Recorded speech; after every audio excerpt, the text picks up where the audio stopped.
ఏపీకి తీవ్ర అన్యాయం చేసిన బీజేపీతో పొత్తుకు టీడీపీ జనసేన ఎందుకు తహతహలాడిపోతున్నాయో ప్రజలకు చెప్పాలని డిమాండ్ చేశారు APCC working president Sunkara Padmasri. పాచిపోయిన లడ్డూలు ఇప్పుడు కమ్మగా ఉన్నాయా అని ఆమె ఎద్దేవా చేశారు.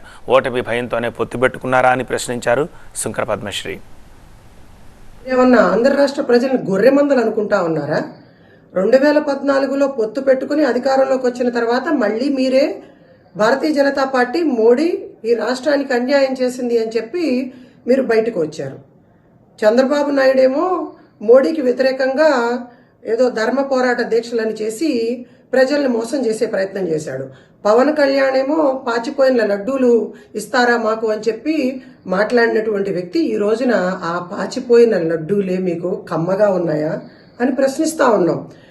ఆంధ్ర రాష్ట్ర ప్రజల్ని ఈ రోజున గొర్రెల మందల్లాగా పరిగణించకపోతే మీరు రాష్ట్ర ప్రయోజనాల్ని మోడీ దగ్గర ఎలా తాకట్టు పెడతారు?